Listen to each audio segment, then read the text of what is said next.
दिल्लीत कॉक्रोच जनता पार्टी आणि त्यांच्या सहकाऱ्यांचं सुरू असलेलं आंदोलन मागच्या काही दिवसांपासून सातत्यानं सुरू असल्याचं बघायला मिळतंय आणि त्या आंदोलनाच्या पार्श्वभूमीवरती खबरदारीचा उपाय म्हणून दिल्लीतील 16 मेट्रो स्थानकं आजही सलग दुसऱ्या दिवशी बंद करण्याचा निर्णय घेण्यात आलेला आहे। मी सध्या सेवातीर्थ जे पंतप्रधान कार्यालयाच्या अगदी काही मीटर अंतरावरती आहे त्या सेवातीर्थ मेट्रो स्टेशनवरती आहे आणि आपण बघू शकतो हे मेट्रो स्टेशन आता बंद करण्यात आलेलं आहे। सकाळी 7:30 वाजल्यापासून खरं तर हे मेट्रो स्टेशन्स बंद करण्याचा निर्णय मेट्रो प्रशासनाकडून घेतला गेलेला आहे आणि तशा पद्धतीची माहिती त्यांच्याकडून दिली गेलेली आहे। खबरदारीचा उपाय म्हणून ही सगळी मेट्रो स्टेशन बंद राहतील अशा पद्धतीची माहिती ट्विट करून खरं तर प्रशासनाकडून दिली गेलेली आहे। कारण ज्या पद्धतीनं आंदोलक मागच्या काही दिवसांपासून मेट्रोमधून या आंदोलनासाठी येत होते तशा पद्धतीचे व्हिडिओ देखील खरं तर आंदोलनाच्या दिवशी म्हणजे 20 तारखेला समोर आल्याचं बघायला मिळालेलं होतं आणि त्यानंतर काल देखील अशाच पद्धतीचा निर्णय घेतला गेलेला होता।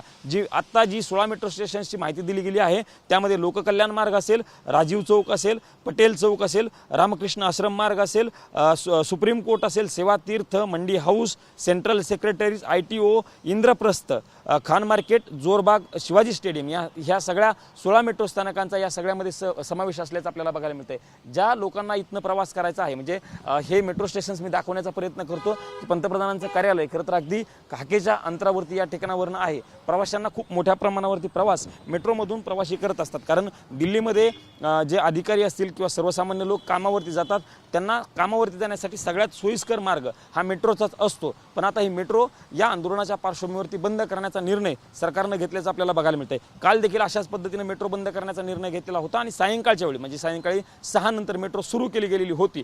आज देखील मेट्रो बंद केल्यामुळे सर्वसामान्य प्रवासी जे मेट्रोने नेहमी प्रवास करता असतात त्यांना मात्र या सगळ्याचा फटका बसण्याची शक्यता देखील आता यातनं समोर येणार आहे। कॅमेरा पर्सन राकेश कुमार सह मी प्रमोद जगताप, TV9 मराठी, नवी दिल्ली।